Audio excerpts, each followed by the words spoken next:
Hello दोस्तों, स्वागत है आप सभी का हमारे YouTube चैनल एग्जाम बार में। आज हम लोग 12 से 18 मई के बीच में जितने भी करंट अफेयर हुए हैं, जितने भी वीडियो आए हैं और जो इंपॉर्टेंट करंट अफेयर बताए गए थे, उससे रिलेटेड यहाँ पे हम क्विज सॉल्व करने वाले हैं।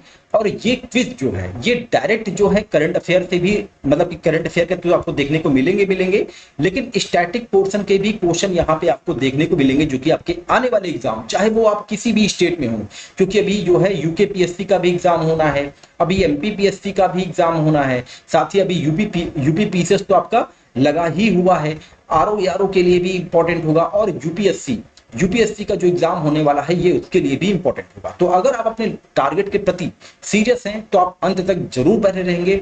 बहुत ही इंपॉर्टेंट ये सेशन होने वाला है। साथ ही बता दें कि इससे पहले जो पहला वीक और दूसरा वीक था, अगर आपने उसके क्विज नहीं सॉल्व किए हैं तो उसका भी लिंक डिस्क्रिप्शन बॉक्स में दे दिया जाएगा।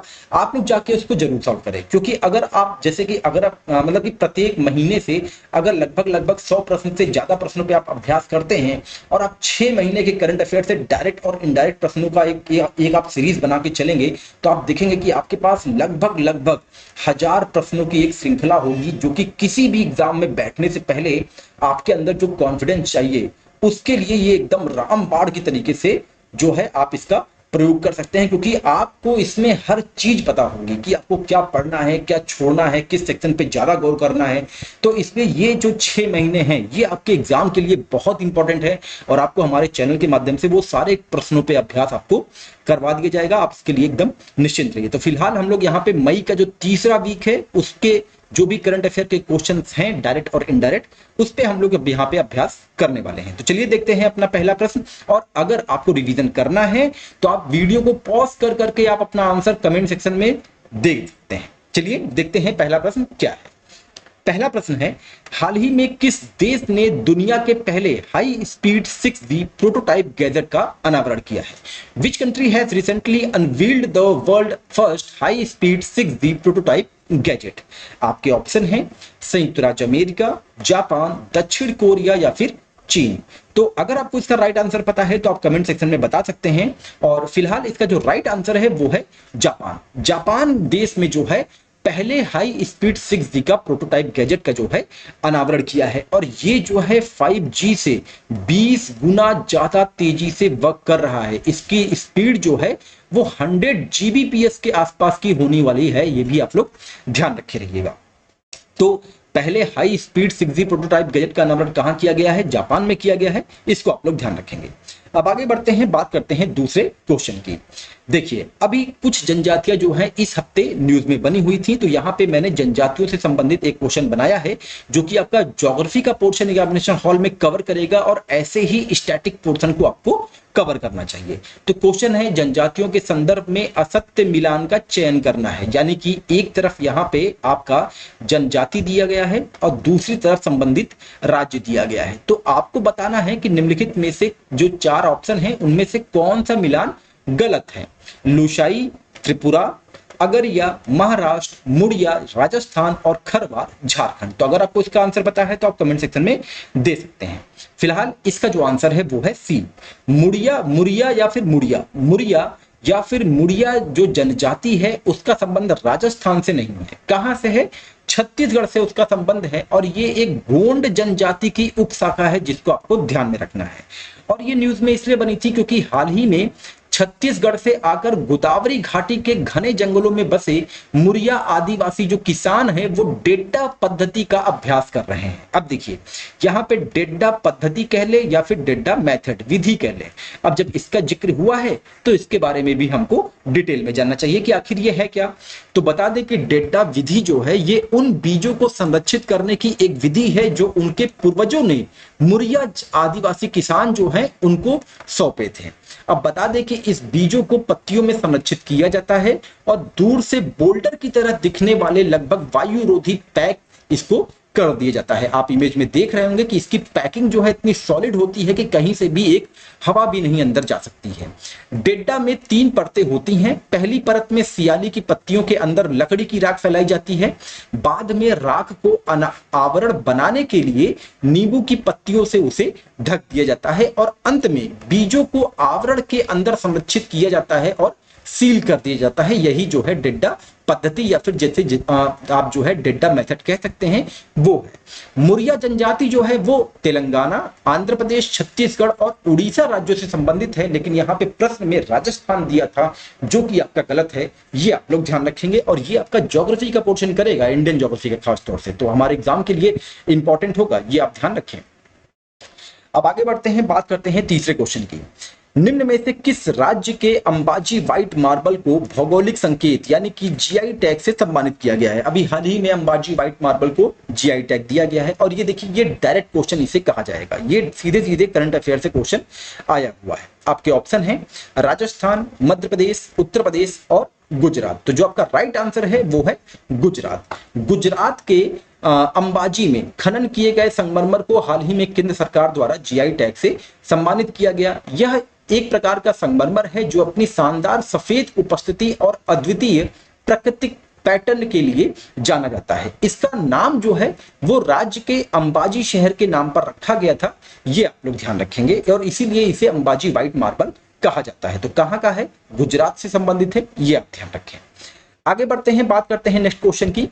निम्न में से कौन सा देश फीफा महिला विश्व कप 2027 का मेजबान देश है? Which of the following countries is the host country of FIFA women's world cup 2027? आपके ऑप्शन है ब्राजील, अमेरिका, फ्रांस और अर्जेंटीना। तो जो आपका राइट आंसर है वो क्या है? वो है ब्राजील। देखिए, ये क्वेश्चन हमारे एग्जाम के लिए इंपॉर्टेंट क्यों है? डायरेक्ट क्वेश्चन है, करंट अफेयर से ये बना हुआ था न्यूज में। ये इसलिए इंपॉर्टेंट है क्योंकि वर्ल्ड कप, ये जो आप ये शब्द देख रहे हैं ना, वर्ल्ड कप, ये शब्द जो है आप पिछले वर्ष से सुनते आ रहे हैं, विश्व कप। क्योंकि क्रिकेट का विश्व कप जो आईसीसी द्वारा किया गया था वो 2023 में वनडे का ये भारत में आयोजित किया गया था, और आईसीसी का ही टी20 वर्ल्ड कप अभी वेस्ट इंडीज और अमेरिका में आयोजित किया जाने वाला है। तो ये वर्ल्ड कप की जितनी भी सूची होगी, चाहे वो फुटबॉल का हो, हॉकी का हो, या तो आपका क्रिकेट का हो, इनकी जो है आप एक सूची बना के अपने पास जरूर तैयार रखें, क्वेश्चन वहां से जनरेट हो सकता है। थाईलैंड में आयोजित 74वें फीफा कांग्रेस में घोषणा की गई कि फीफा महिला विश्व कप 2027 का मेजबान ब्राजील होगा, और यह इस टूर्नामेंट का 10वां संस्करण होगा। अब जब ब्राजील में आयोजित किया जा रहा है तो थोड़ा सा और डिटेल में जान लेते हैं। बता दें कि ब्राजील ने 1950 और 2014 में पुरुष फुटबॉल विश्व कप की मेजबानी की थी। यह दक्षिण अमेरिका में आयोजित होने वाला पहला महिला विश्व कप होगा, ये आप लोग ध्यान रखेंगे, इसीलिए ये एग्जाम के लिए इंपॉर्टेंट भी है।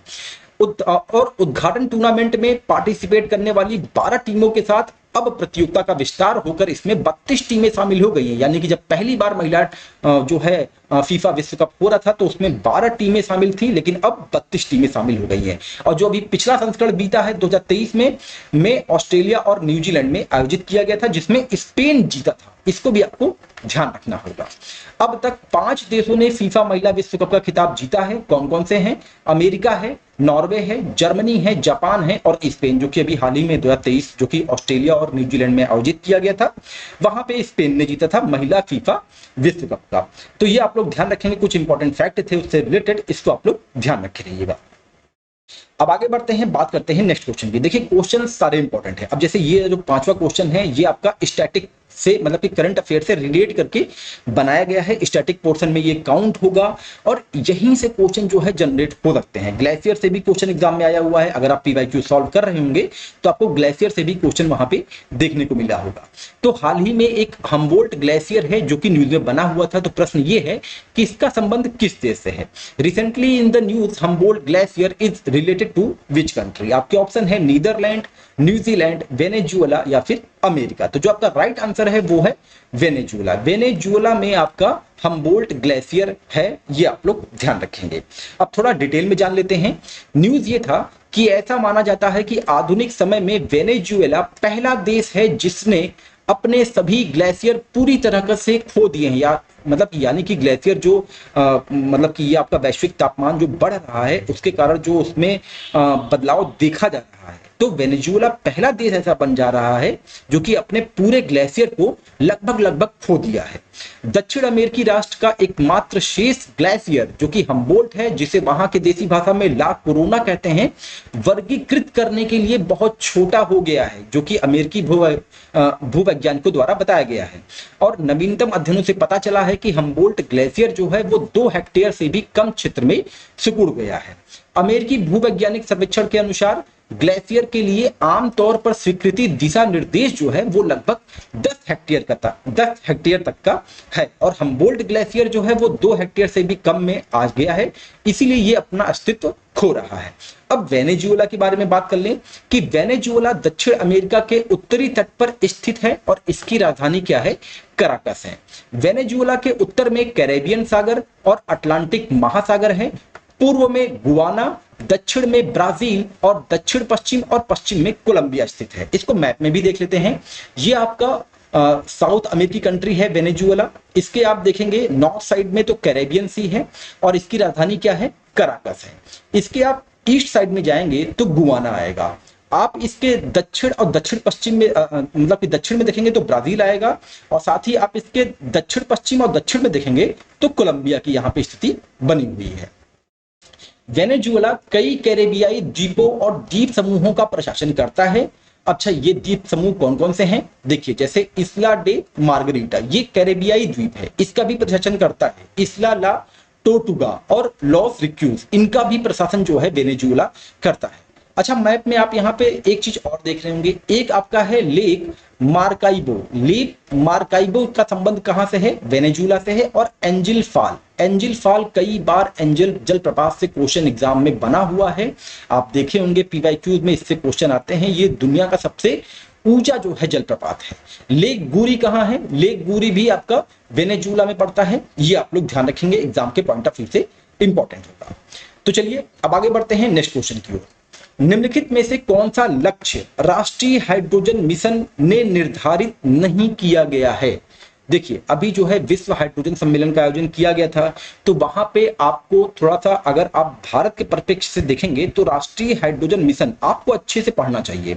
तो वहीं से ये क्वेश्चन मैंने यहाँ पे जनरेट किया गया है। तो आपको बताना है कि निम्नलिखित में से कौन सा लक्ष्य जो है वो राष्ट्रीय हाइड्रोजन मिशन ने निर्धारित नहीं किया गया है। आपके ऑप्शन है, वर्ष 2030 तक 125 गीगावाट नवीकरणीय ऊर्जा क्षमता में वृद्धि करना, बी वार्षिक ग्रीन हाउस गैस उत्सर्जन में लगभग 100 MMT यानी कि मिलियन मीट्रिक टन की कमी करना, सी 2030 तक प्रति वर्ष कम से कम 5 MMT की हरित हाइड्रोजन उत्पादन क्षमता का विकास करना, और डी जीवाश्म ईंधन के आयात में 1 लाख करोड़ रुपए से अधिक की कमी करना। तो अगर आपको इसका जो है राइट आंसर पता है, अगर आपने राष्ट्रीय हाइड्रोजन मिशन जो कि अभी मतलब कि अभी का ये लॉन्च नहीं है, ये पुराना है, तो अगर आपने इसके बारे में पढ़ा है तो आपको ये जो इसके लक्ष्य हैं ये आपको याद होने चाहिए। तो आपको इसका राइट आंसर पता है तो आप कमेंट सेक्शन में जरूर मेंशन करें। फिलहाल जो इसका राइट आंसर है वो है वार्षिक ग्रीन हाउस गैस उत्सर्जन में लगभग 100 MMT नहीं 50 MMT, कितना 50 MMT मिलियन मीट्रिक टन की कमी करना राष्ट्रीय हाइड्रोजन मिशन में 2030 तक ये जो है शामिल है। अब इसके बारे में डिटेल में देख लेते हैं। प्रधानमंत्री नरेंद्र मोदी की अध्यक्षता में केंद्रीय मंत्रिमंडल ने 4 जनवरी 2022 को राष्ट्रीय हाइड्रोजन मिशन को मंजूरी दे दी थी, और राष्ट्रीय हाइड्रोजन मिशन ने निम्नलिखित लक्ष्य निर्धारित किए हैं जिन्हें 2030 तक प्राप्त करना है। अब कौन कौन से हैं ये लक्ष्य, प्रति वर्ष कम से कम 5 MMT को हरित हाइड्रोजन उत्पादन क्षमता का विकास करना, 125 गीगावाट नवीकरणीय ऊर्जा क्षमता में वृद्धि करना, 8 लाख करोड़ रुपए से अधिक का निवेश करना, जीवाश्म ईंधन के आयात में 1 लाख करोड़ रुपए से अधिक की कमी करना, और वार्षिक ग्रीन हाउस गैस उत्सर्जन में 50 MMT की कमी करना। ये लक्ष्य इसमें शामिल हैं, ये आप ध्यान रखेंगे, एग्जाम के लिए ये बहुत इंपॉर्टेंट है। चलिए आगे बढ़ते हैं, देखते हैं नेक्स्ट क्वेश्चन। देखिए सेशन थोड़ा सा लंबा होगा क्योंकि हमको 30 प्रश्न को यहाँ पे रिवीजन करना है, लेकिन सारे प्रश्न जो है एग्जाम के लिए इंपॉर्टेंट है, तो अंत तक बना रहना और नहीं बना रहना ये बिल्कुल आपके ऊपर डिपेंड करता है।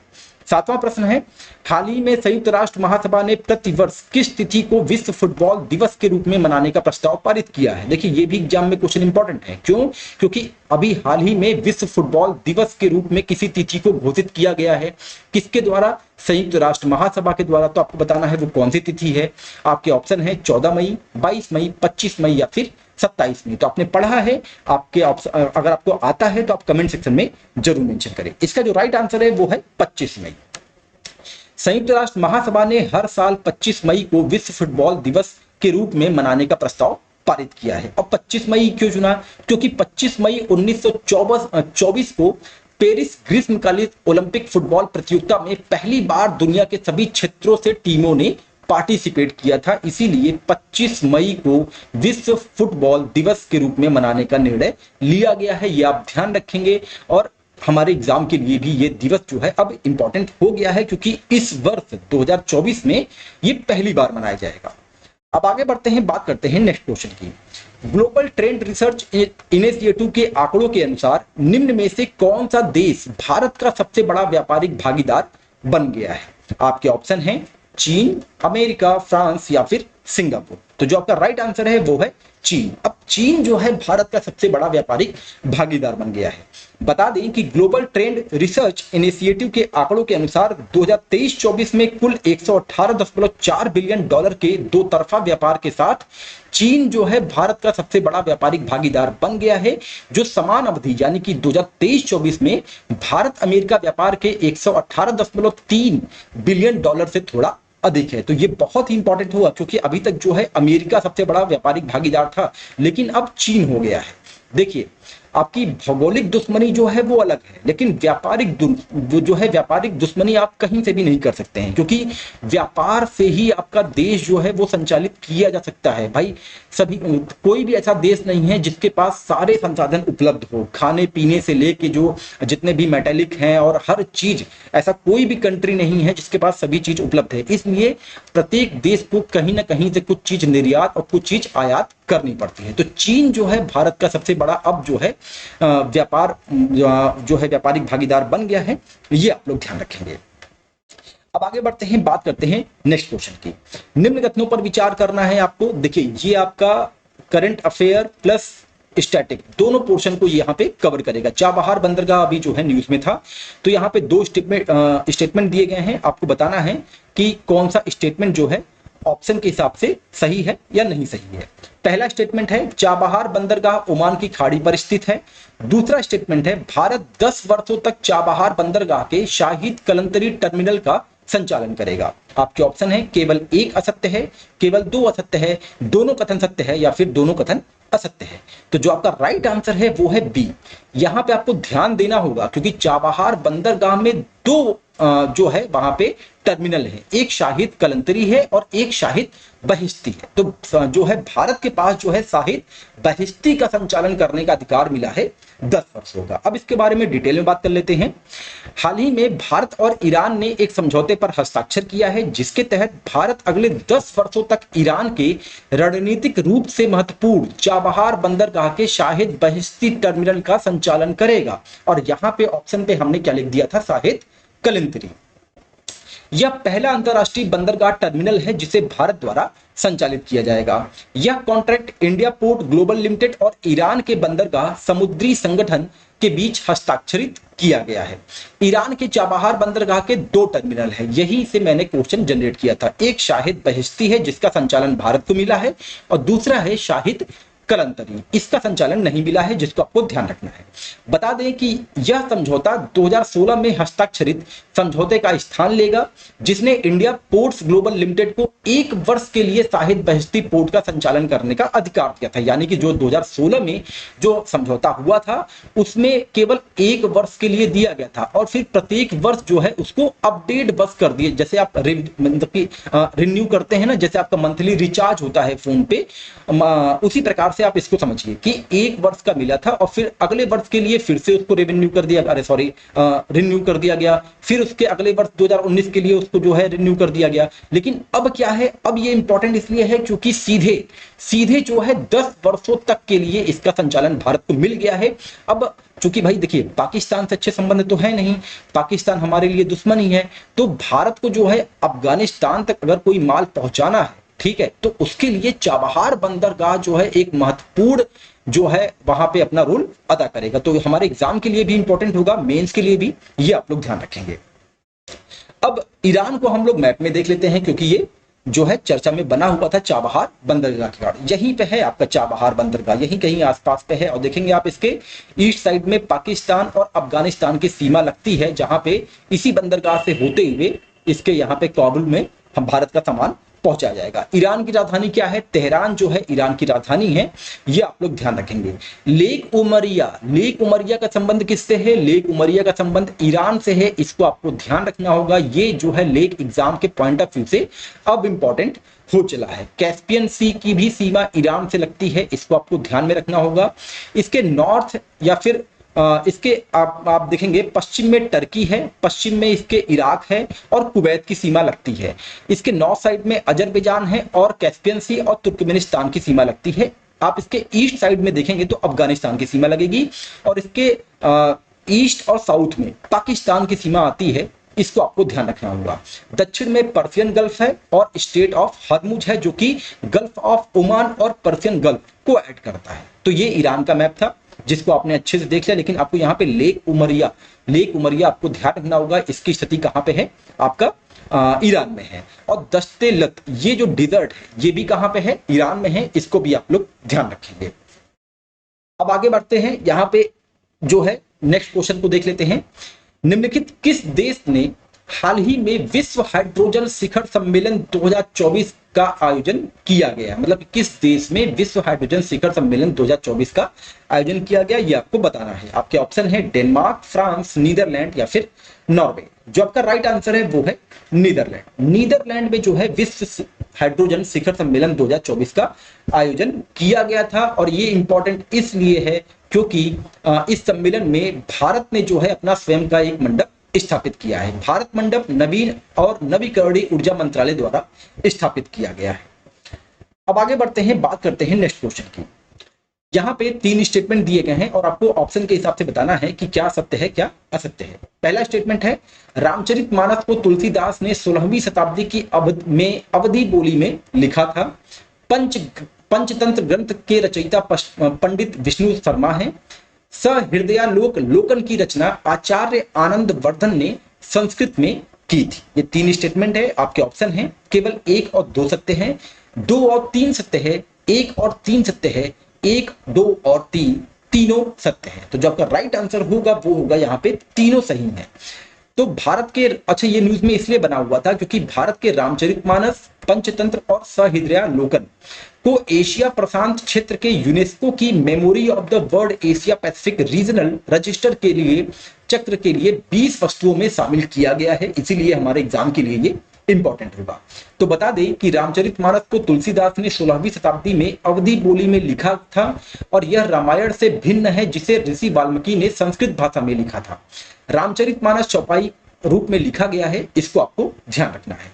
पंचतंत्र दुनिया की दंत कथाओं में से सबसे पुराने संग्रहों में से एक है जो संस्कृत में लिखा गया है। विष्णु शर्मा जो महिल्या रूप के राजा अमर शक्ति के दरबारी विद्वान थे, उन्हें पंचतंत्र लिखने का श्रेय दिया जाता है। सहृदयालोक लोकन की रचना आचार्य आनंद वर्धन ने संस्कृत में की थी।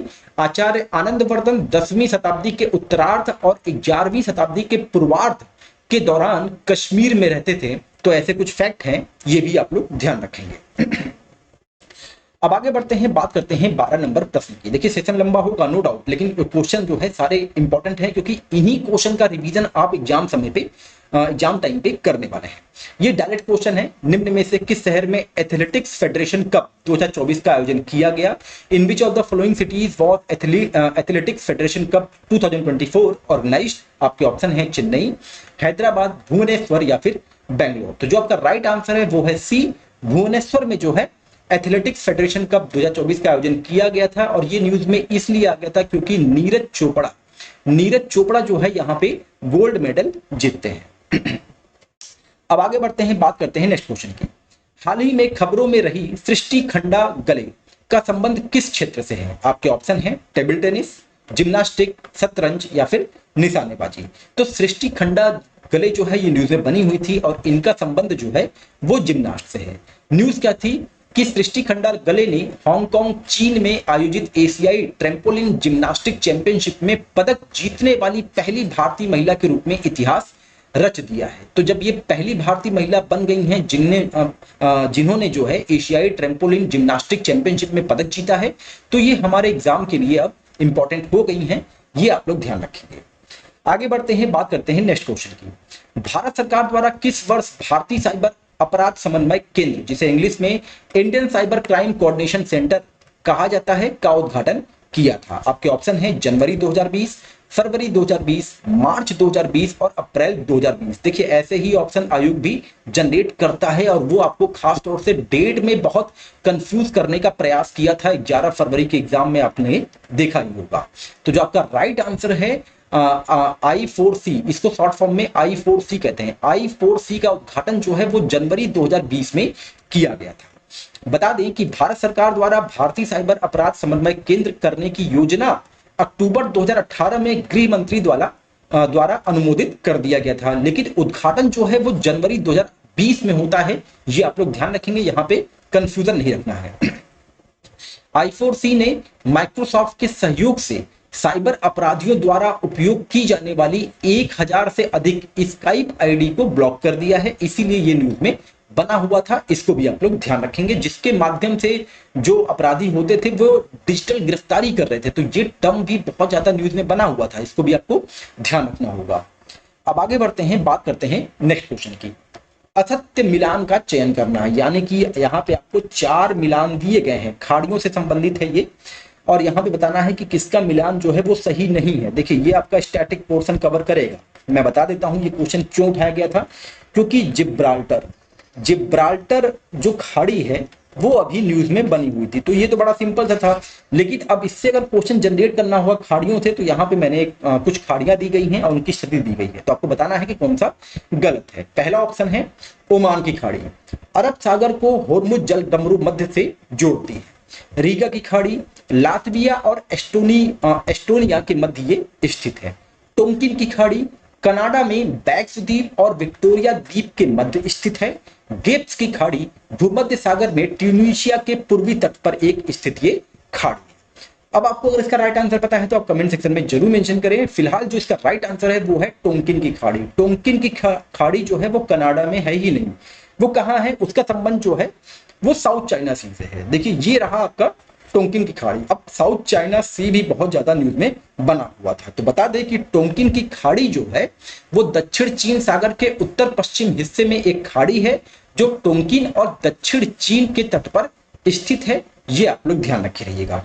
अब यहाँ पे कुछ खाड़ियों का जो मैंने जिक्र किया था दूसरे ऑप्शन में, उसको भी हम लोग देख लेते हैं। जैसे यहाँ पे जो तीसरा ऑप्शन था टोंकिन की खाड़ी, तो कनाडा में था नहीं।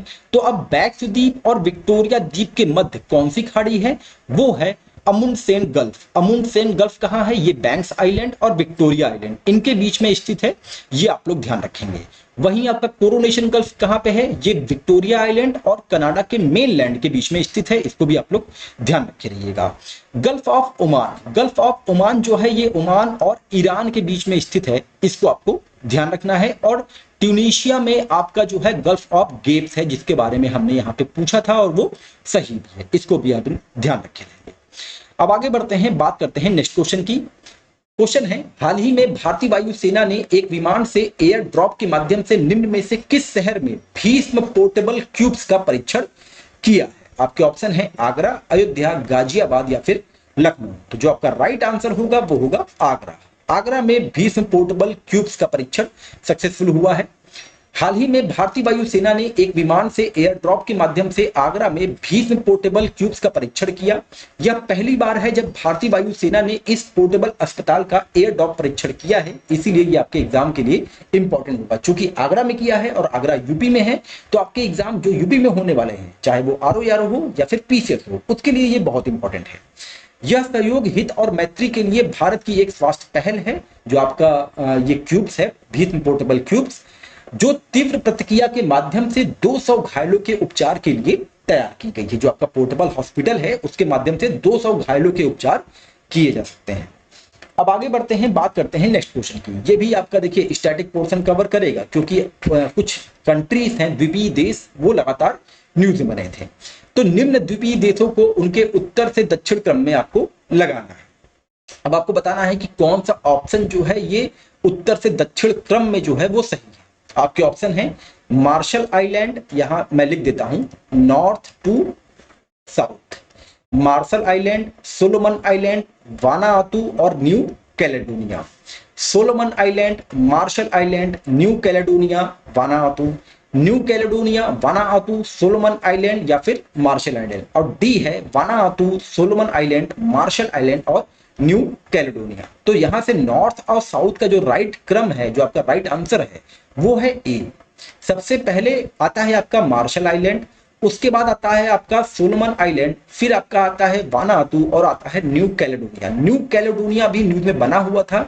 ये फ्रांस शासित एक जो है द्वीपीय देश है जहां पे अभी 12 दिनों का आपातकाल लगाया गया है। ठीक है, तो इसीलिए ये क्वेश्चन जो है जनरेट किया गया था। अब इसको हम लोग मैप में देख लेते हैं। ये देखिए मार्शल आइलैंड ये आपका सबसे नॉर्थ में पड़ जाएगा, उसके बाद आपका आएगा सोलोमन आइलैंड, उसके नीचे आपका तुवालू पड़ता है। ये आपके तुवालू द्वीप है जो कि ये भी न्यूज में बना हुआ था, इसको मैंने ऑप्शन में नहीं रखा था। वानातू उसके न्यूज आता है, नीचे आता है, और न्यू कैलेडोनिया ये फ्रांस शासित है, ये सबसे नीचे आता है। ठीक है, इसी के बीच में फिजी भी है, और भी द्वीप हैं जैसे समोआ है, किरिबाती है, मैक्रोनेश और ये आपका पापुआ न्यू गिनी है। ये सब जो है लगातार न्यूज में बने हैं, इनका आप क्रम जो है लगा के कहीं ना कहीं अपने पास जो है रखे रहिएगा। और ये सारे के सारे ओसनिया के भाग हैं, इसको भी आपको ध्यान रखना है। तो माइक्रोनेशिया हो गया आपका, पोलिनेशिया हो गया, मेलेनेशिया हो गया, ये सारे के सारे ओसनिया के पार्ट हैं और इनके द्वीप आपको देख लेना चाहिए और इनको पार्ट वाइज भी आप डिवाइड कर लीजिए। जैसे माइक्रोनेशिया में कौन कौन शामिल है, एक तो आपका मार्निया आइलैंड है, कोरोलाइन आइलैंड है, मार्शल आइलैंड है और किरिबाती है, ये जो है माइक्रोनेशिया में आते हैं। पोलिनेशिया में कौन कौन आता है, तुवालू आता है और टोकेलाऊ आता है, सामोआ आता है, कुक आइलैंड आता है और ऑस्ट्रल आइलैंड आता है। तो ऐसे जो आइलैंड है ये पोलिनेशिया में आते हैं। मेलेनेशिया में सोलोमन आइलैंड आता है, आपका पापुआ न्यू गिनी आएगा, सांता क्रूज आएगा, वानातू आएगा, फिजी आएगा, न्यू कैलेडोनिया, ये किस में आता है, मेलेनेशिया में आता है। तो ऐसे करके आप जो है अपने पास बना के क्रम रखे रहेंगे, जो आपके एग्जाम के लिए इंपॉर्टेंट हुआ। क्योंकि यहाँ पे तो मैंने नॉर्थ से साउथ का क्रम पूछ लिया, लेकिन अब एग्जामिनर के मन में क्या चल रहा है, वो किस प्रकार से प्रश्न बना सकता है, और आना ऐसे ही रिलेट करके है। तो बना के अपने पास रखे रहिए ताकि रिवीजन करने में आपको आसानी रहे। चलिए आगे बढ़ते हैं, बात करते हैं नेक्स्ट क्वेश्चन की। भारतीय कृषि अनुसंधान संस्थान ने हाल ही में किस फसल की नई उच्च उपज देने वाली किस्म, जिसका नाम है HD 3386, इसको जो है पेश किया है? आपके ऑप्शन है धान, मक्का, दलहन या फिर गेहूं। तो जो आपका राइट आंसर है वो है डी, गेहूं। बता दें कि भारतीय कृषि अनुसंधान संस्थान ने हाल ही में एक नई उच्च उपज देने वाली बीज किस्म, गेहूं बीज किस्म HD 3386 पेश किया है। और RO के एग्जाम में जो है एग्रीकल्चर भी आपके सिलेबस में है और वहां से बीजों के किस्मों के बारे में भी पूछा जाता है। आप PYQ सॉल्व कर रहे होंगे तो आपने देखा होगा कि पूछा जाता है कि निम्नलिखित में से जैसे कोई भी किस्म दे देगा कि किस प्रकार के फसलों का ये किस्म है, तो वो ऑप्शन में आपको बताना होगा। तो HD 3386 ये जो है किससे संबंधित है, गेहूं से है, इसको आप लोग ध्यान रखेंगे। आगे बढ़ते हैं, बात करते हैं 19 नंबर प्रश्न की। सुल्तान अजलन शाह ट्रॉफी के संदर्भ में निम्न कथनों पर विचार करना है। अभी हाल ही में इसका आयोजन किया गया था। पहला स्टेटमेंट है जापान ने ट्रॉफी जीती और पाकिस्तान दूसरे स्थान पर रहा।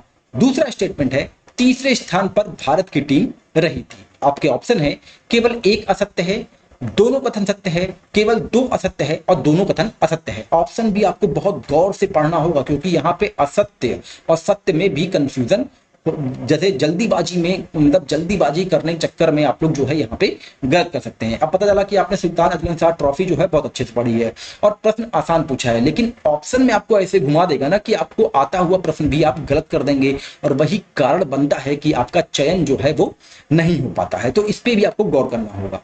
तो यहाँ पे जो आपका राइट आंसर है वो है सी, केवल दूसरा वाला स्टेटमेंट असत्य है।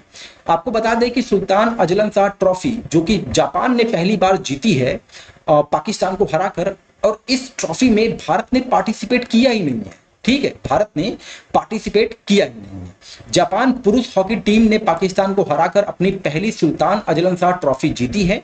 पाकिस्तान दूसरे स्थान पे रहा है, तीसरे स्थान पे मलेशिया रहा है, उसके बाद न्यूजीलैंड, दक्षिण कोरिया और अंतिम स्थान पर कनाडा रहा है। इस बार भारतीय टीम ने टूर्नामेंट में भाग नहीं लिया। बहुत ही इंपॉर्टेंट स्टेटमेंट होगा हमारे एग्जाम के लिए, ये आप लोग ध्यान रखेंगे। अब आगे बढ़ते हैं, बात करते हैं नेक्स्ट क्वेश्चन की। हाल ही में भारतीय अंतरिक्ष अनुसंधान संगठन ने कौन से एडिटिव मैन्युफैक्चरिंग तकनीकी से निर्मित नए लिक्विड रॉकेट इंजन का सफल परीक्षण किया है? आपके ऑप्शन है SS4, PS4, LS4 या फिर MS4। तो जो आपका राइट आंसर है वो है बी, PS4 का परीक्षण किया गया है। भारतीय अंतरिक्ष अनुसंधान संगठन यानी कि DRDO ने एडिटिव मैन्युफैक्चरिंग तकनीकी से निर्मित लिक्विड रॉकेट इंजन का सफल परीक्षण किया है। PS4 नाम के इस इंजन का प्रयोग जो है इसरो के मुख्य रॉकेट PSLV के ऊपरी हिस्से में किया जाएगा। इसको भी आप लोग ध्यान रखें। चलिए आगे बढ़ते हैं। देखते हैं 21 नंबर का प्रश्न कौन सा है। निम्नलिखित में से किस व्यक्ति के पास माउंट एवरेस्ट पर सर्वाधिक बार चढ़ने का विश्व कीर्तिमान है? Which of the following person hold the world record for climbing mount Everest the most number of times? आपके ऑप्शन है शेरपा तेंजिंग, पासांग लामू शेरपा, कामी रीता शेरपा या फिर जुंको ताबेई। तो जो आपका राइट आंसर है वो है सी, कामी रीता शेरपा। ये अभी न्यूज में बनी हुई थी, ये डायरेक्ट करंट अफेयर से क्वेश्चन पूछा गया है। लेकिन अब माउंट एवरेस्ट पे कौन कब चढ़ा, किसने बार चढ़ा, कैसे क्वेश्चन बन सकते हैं, उस पे हम लोग रिवीजन कर लेते हैं। तो बता दें कि नेपाल के जाने माने 54 वर्षीय पर्वतारोही कामी रीता शेरपा ने माउंट एवरेस्ट पर सर्वाधिक बार चढ़ने का विश्व कीर्तिमान बनाया है और इस शिखर पर 29वीं बार ये पहुंचे हैं। अब बता देते हैं कि मई 1914 में नामग्याल वांगड़ी के रूप में जन्मे तेंजिंग नार्गे, जिन्हें शेरपा तेंजिंग के नाम से जाना जाता है, एक प्रसिद्ध नेपाली भारतीय शेरपा पर्वतारोही थे। वह और एडमंड हिलेरी 29 मई 1953 को माउंट एवरेस्ट की चोटी पर पहुंचने वाले पहले व्यक्ति बने थे। ये दोनों लोग पहले व्यक्ति बने थे, एक साथ पहुंचे थे, एडमंड हिलेरी और जो है शेरपा तेंजिंग। माउंट एवरेस्ट की चोटी पर पहुंचने वाली नेपाल की जो पहली महिला थी उनका नाम था पासांग लामू शेरपा, जिसको मैंने ऑप्शन में दिया था। जुंको ताबाई भी मैंने ऑप्शन में दिया था। वो जो है माउंट एवरेस्ट सहित हर महाद्वीप के सबसे ऊंचे पहाड़ों की चोटी पर पहुंचने वाली पहली महिला हैं। इसको आप ध्यान रखेंगे, एग्जाम के पॉइंट ऑफ व्यू से इंपॉर्टेंट होगा। वहीं बछेंद्री पाल भारतीय पर्वतारोही 1984 में माउंट एवरेस्ट की चोटी पर पहुंचने वाली पहली भारतीय महिला बनी थी। माउंट एवरेस्ट पर भारतीय झंडा फहराने वाले जो पहले व्यक्ति थे उनका नाम है कप्तान MS Kohli. Santosh Yadav mount Everest पर 2 बार चढ़ने वाली दुनिया की पहली महिला हैं। ये आप लोग ध्यान रखेंगे, एग्जाम के पॉइंट ऑफ व्यू से ये भी इंपॉर्टेंट होगा। और 15 साल 6 महीने की उम्र में स्कूली छात्र राघव जुनेजा माउंट एवरेस्ट पर चढ़ाई करने वाले सबसे पहले युवा भारतीय हैं। इसको भी आप ध्यान रखेंगे, एग्जाम के पॉइंट ऑफ व्यू से इंपॉर्टेंट हो सकता है। तो यहां पे आपने माउंट एवरेस्ट पे शिखर पे चढ़ने वाले कुछ व्यक्ति थे जिनके बारे में आपने रिवीजन कर लिया। अब बढ़ते हैं नेक्स्ट क्वेश्चन की ओर। अल्फाफोल्ड नामक आर्टिफिशियल इंटेलिजेंस निम्न में से किस क्षेत्र के लिए विकसित किया गया है? आपके ऑप्शन है एग्रीकल्चर, स्पोर्ट्स, मेडिकल या फिर एस्ट्रोनॉमी, जिसे हम हिंदी में खगोल कहते हैं। जो इसका राइट आंसर है वो है मेडिकल। अल्फाफोल्ड जो AI है उसका जो क्षेत्र है वो मेडिकल से रिलेटेड है। बता दें कि गूगल के डीप माइंड का जो अल्फा फोल्ड है एक आर्टिफिशियल इंटेलिजेंस आधारित उपकरण है जो प्रोटीन संरचना की भविष्यवाणी करता है। यह डीप न्यूरल नेटवर्क नामक कंप्यूटर प्रणाली पर आधारित है और हाल ही में इसका तीसरा महत्वपूर्ण संस्करण पेश किया गया। इसी कारण यह न्यूज में बना था, जिसका उद्देश्य वैज्ञानिकों को दवाओं के अधिक कुशल डिजाइन और बीमारियों को लक्षित करने में सहायता करना है। इसीलिए अल्फा फोल्ड जो है ये न्यूज में बना हुआ था। अब आगे बढ़ते हैं, बात करते हैं नेक्स्ट क्वेश्चन की। निम्न में से किस देश में कोविड-19 का एक नवीन संस्करण जिसे फ्लड कहा गया है का पता चला है? आपके ऑप्शन है चीन, दक्षिण कोरिया, जापान या फिर अमेरिका। बहुत सिंपल क्वेश्चन है, आपने पढ़ा होगा, न्यूज में भी आया था। अगर आपको इसका आंसर पता है तो आप कमेंट सेक्शन में जरूर मेंशन करें। इसका जो राइट आंसर है वो है अमेरिका। अमेरिका में कोविड-19 वेरिएंट का एक अपरिचित समूह फैल रहा है और उन्हें सामूहिक रूप से फ्लड कहा जाता है। यह ओमिक्रॉन JN.1 का एक नवीन संस्करण है और यह वेरिएंट अत्यधिक संक्रामक है और श्वसन बूंदों या संक्रमित सतहों को छूने से ये फैल रहा है। तो फ्लड जो है कोविड-19 का एक नया वेरिएंट है। तो ये कहां पे पता चला? अमेरिका में पता चला था। आगे बढ़ते हैं, बात करते हैं नेक्स्ट क्वेश्चन की। निम्न में से कौन सा एक सैन्य अभ्यास भारतीय और फ्रांसीसी सेनाओं के मध्य संयुक्त सैन्य अभ्यास नहीं है? क्वेश्चन पे गौर करिएगा, यहां पे पूछा है नहीं है। आपके ऑप्शन है अभ्यास वरुण, अभ्यास गरुड़, अभ्यास वज्र प्रहार और अभ्यास डेजर्ट नाइट। तो जो आपका राइट आंसर है वो है सी, अभ्यास वज्र प्रहार जो है ये भारत और अमेरिकी सेनाओं के बीच का संयुक्त सैन्य अभ्यास है। फ्रांस और भारत के बीच में अभ्यास वरुण है, अभ्यास गरुड़ है, शक्ति सैन्य अभ्यास है और अभ्यास डेजर्ट नाइट है। तो ये अभी जो है हाल ही में मेघालय में शक्ति सैन्य अभ्यास का समापन किया गया था, इसीलिए क्वेश्चन यहाँ पे जनरेट किया गया है। आगे बढ़ते हैं, बात करते हैं नेक्स्ट क्वेश्चन की। ये आपका मिसलेनियस का टॉपिक कवर करेगा, क्योंकि अभी आर्कटिक संधि जो है, अंटार्कटिका संधि जो है ये न्यूज में बनी हुई थी। अंटार्कटिका संधि से संबंधित निम्न कथनों पर विचार करना है। अंटार्कटिक संधि वर्ष 1959 में लागू हुई थी। दूसरा स्टेटमेंट है भारत 1983 में अंटार्कटिक संधि का एक सलाहकार सदस्य बना था। आपके ऑप्शन है केवल एक असत्य है, केवल दो असत्य है, दोनों कथन सत्य है या फिर दोनों कथन असत्य है। तो जो आपका राइट आंसर है ना वो आपका ए है। यहाँ पे पहला वाला ऑप्शन जो है वो गलत है। 1959 में ये हस्ताक्षरित हुआ था, लेकिन लागू हुआ था 1961 में। ये आपको ध्यान रखना है, जो कि अंटार्कटिका को शांतिपूर्ण उद्देश्यों, वैज्ञानिक सहयोगों और पर्यावरण संरक्षण के लिए समर्पित क्षेत्र के रूप में नामित करती है अंटार्कटिक संधि। वर्तमान में इसके 56 देश जो है संधि के पक्षकार हैं और भारत 1983 में अंटार्कटिक संधि का एक सलाहकार दल बन गया था। ये आप ध्यान रखेंगे। अब आगे बढ़ते हैं, बात करते हैं नेक्स्ट क्वेश्चन की। निम्न में से किस देश ने संयुक्त राष्ट्र फोरम ऑन फॉरेस्ट के 19वें सत्र की मेजबानी की? आपके ऑप्शन है जापान, इटली, संयुक्त राज्य अमेरिका और सऊदी अरब। तो जो आपका राइट आंसर है वो है सी, संयुक्त राज्य अमेरिका। सॉरी, यहाँ पे दूसरे वाले प्रश्न का आ गया है। बता दें कि भारत ने न्यूयॉर्क में संयुक्त राष्ट्र मुख्यालय में आयोजित संयुक्त राष्ट्र फोरम ऑन फॉरेस्ट के 19वें सत्र में भाग लिया है। वैश्विक स्तर पर भारत 2010 से 20 के बीच औसत वार्षिक वन क्षेत्र में शुद्ध लाभ के मामले में तीसरे स्थान पे है। ये भी आप ध्यान रखेंगे, कुछ फैक्ट हैं जो वहां पे बताए गए थे। इससे पहले अक्टूबर 2023 में भारत ने देहरादून में UNFF के तहत देश के नेतृत्व वाली पहल की मेजबानी की थी, जिसमें 40 देशों और 20 अंतर्राष्ट्रीय संगठनों के प्रतिनिधियों ने पार्टिसिपेट किया था और जंगल की आग प्रबंध और वन प्रमाणन पर चर्चा की थी। इस पहल की सिफारिशें भारत द्वारा UNFF 19 के दौरान भी प्रस्तुत की गई है। तो कहां पे हुआ था? न्यूयॉर्क में हुआ था, जो कि अमेरिका में पड़ता है। ये आप ध्यान रखेंगे। नेक्स्ट क्वेश्चन है वाइब्रेंट विलेज प्रोग्राम, अभी ये न्यूज बना हुआ था, के संदर्भ में निम्न कथनों पर विचार करिए। पहला स्टेटमेंट है यह एक केंद्र प्रायोजित योजना है जिसे वित्तीय वर्ष 2022-23 से 25-26 तक लागू किया गया है। दूसरा स्टेटमेंट है यह देश की उत्तरी भूमि सीमा के साथ 4 राज्यों और 1 केंद्र शासित प्रदेश में लागू की गई है। आपके ऑप्शन है केवल एक सत्य है, केवल 2 असत्य है, दोनों कथन सत्य है और दोनों कथन असत्य है। तो जो आपका राइट आंसर होगा ना वाइब्रेंट विलेज प्रोग्राम को लेकर, वो आपका सी है, यानी कि इसके दोनों कथन जो है वो सही है। अब बता दें कि वाइब्रेंट विलेज प्रोग्राम एक केंद्र प्रायोजित योजना है जिसे वित्तीय वर्ष 2022-23 से 25-26 तक लागू किया गया है। इसका उद्देश्य उत्तरी सीमा पर गांवों और ब्लॉकों का व्यापक विकास, जिसे चिन्हित सीमावर्ती गांव में रहने वाले लोगों के लिए जीवन की गुणवत्ता में सुधार हो, ये इसका उद्देश्य है।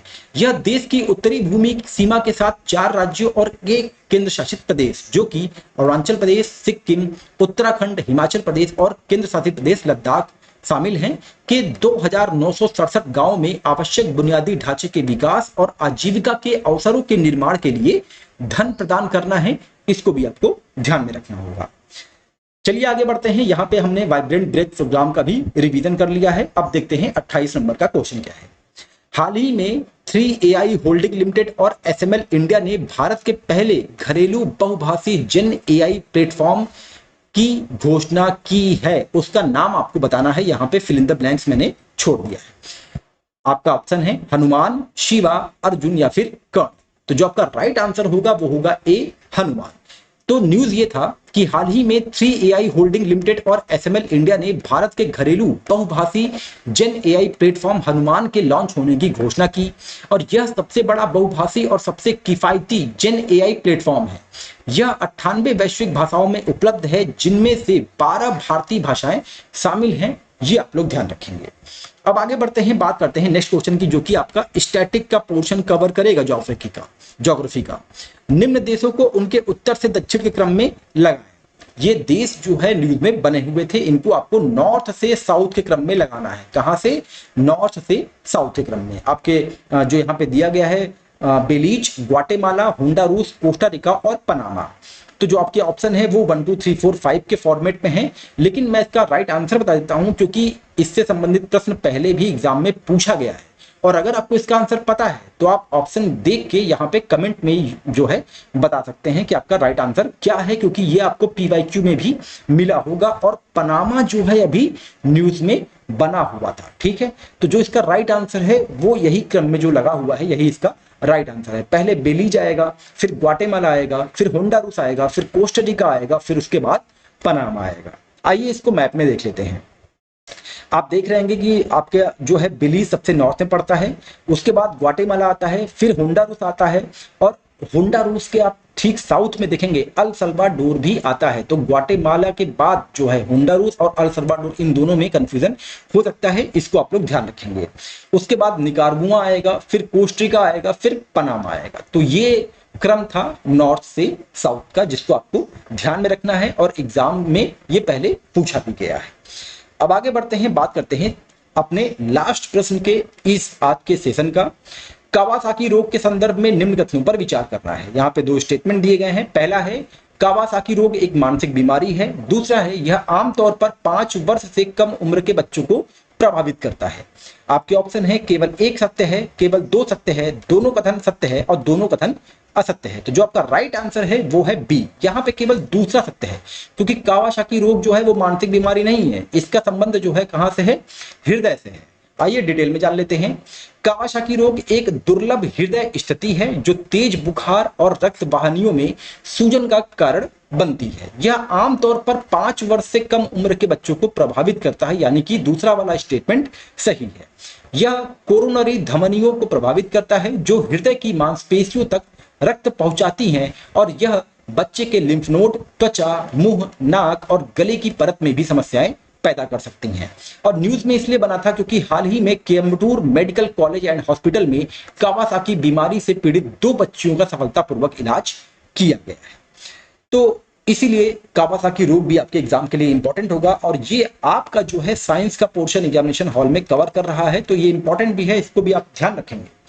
तो आपने यहाँ पे 12 मई से लेकर 18 मई तक के बीच में जितने भी करंट अफेयर थे और उनसे जो भी डायरेक्ट और इनडायरेक्ट क्वेश्चन बन सकते हैं, देखिए क्वेश्चन तो और भी बन सकते हैं, सही बताएं। क्वेश्चन यहाँ पे अगर एक हफ्ते में बनाने पे आ जाएं तो क्वेश्चन कम से कम नहीं तो 60 से 70 क्वेश्चन बन सकते हैं। जैसे डेली अगर मैं 10 क्वेश्चन दूं आप लोग को, ठीक है, डेली 10 क्वेश्चन दूं, तो उसमें से मैं रियली बता रहा हूं कि केवल 1-2 प्रश्न ही होते हैं जो काम के होते हैं, बाकी सब बेफालतू टाइप के क्वेश्चन होते हैं वन लाइनर में, उनका कहीं पे भी उपयोग नहीं आना है। लेकिन जो आपका ये मस्तिष्क है ना, जो आपका 14 ग्राम वाला मस्तिष्क है, इसमें जितनी लिमिटेड चीज आप रखोगे ना, वही आपके यूज में आने वाली है। तो क्वेश्चंस और करंट अफेयर क्या पढ़ना है, क्या छोड़ना है, उन चीजों पे गौर करिए जो आपके एग्जाम के लिए इंपॉर्टेंट हो, न कि उन चीजों पे जो मतलब कि जैसे मैं देखा हूं कि कोई रेस होता है जो कि अब पीसीएस और आरओ जैसे एग्जाम में, जैसे कि स्टेट पीसीएस अब और जो सिविल सेवा से संबंधित जितने भी एग्जाम है, उसमें रेस से संबंधित कोई भी एग्जाम मतलब कि कोई भी क्वेश्चन नहीं पूछा गया है जो कि आपके ग्रांड प्री रेस होते हैं। हाँ, अगर भारत में हो तो उसकी बात अलग है, लेकिन भारत में हो उसके बावजूद भी वहां से स्टैटिक पोर्शन बनाने का वो प्रयास करते हैं, डायरेक्ट क्वेश्चन नहीं पूछते हैं। तो ऐसे क्वेश्चन अब नहीं पूछे गए। अब जैसे एसबीआई बैंक के महानिदेशक कौन बने, एचडीएफसी बैंक के महानिदेशक कौन बने, अब ऐसे क्वेश्चन तो कई बन सकते हैं ना। जैसे डेली जो क्वेश्चन आता है, वन लाइनर जो बनाया जाता है, तो अगर मैं आपको मान लीजिए 15 पॉइंट प्रोवाइड करवा रहा हूं, तो मैं 15 क्वेश्चन भी तो जनरेट कर सकता हूं। तो ऐसे आपको महीने में कितने क्वेश्चन मिल जाएंगे? महीने में आपको 200 प्लस क्वेश्चन मिल जाएंगे, लेकिन वो 200 प्लस क्वेश्चन आपके किसी काम के लायक नहीं है। आपको हिट वहां पे करना है जो आपके एग्जाम के लिए इंपॉर्टेंट है। तो पढ़िए वो जो एग्जाम में आने के लिए तैयार है, ठीक है। तो यहाँ पे आपने 30 क्वेश्चनों का बहुत ही अच्छे से रिवीजन किया है। अगर ये सेशन एग्जाम के पॉइंट ऑफ व्यू से आपको इंपॉर्टेंट लगा हो तो आप हमारे चैनल को अपने दोस्तों के बीच में जरूर शेयर करिए, और साथ ही बता दें कि इस महीने मई के महीने में आपको गारंटी दे रहा हूं कि आपको कम से कम 100 क्वेश्चन, इंपॉर्टेंट 100 क्वेश्चन केवल करंट अफेयर और उससे जोड़कर स्टार्टिंग पोर्शन से मिलने वाले हैं। और इसका पीडीएफ जो है वो आपको एकदम लास्ट में दे दिया जाएगा। इसके लिए आप निश्चिंत रहिए, परेशान मत होइए। चलिए, अगर आपको अच्छा लगा हो ये क्वेश्चंस और क्वेश्चन पूछने का तरीका और उसके आंसर देने का तरीका, तो आप हमारे चैनल को अपने दोस्तों के बीच में जरूर शेयर करें। और अगर ज्योग्राफी से भी कोई क्वेश्चन बन रहा है तो आप उसकी मैपिंग जरूर किया करिए, ठीक है, एग्जाम के पॉइंट ऑफ व्यू से इंपॉर्टेंट होगा। चलिए मिलते हैं अपने अगले टॉपिक के साथ, तब तक अपना ध्यान रखें। नमस्कार, जय हिंद, जय भारत।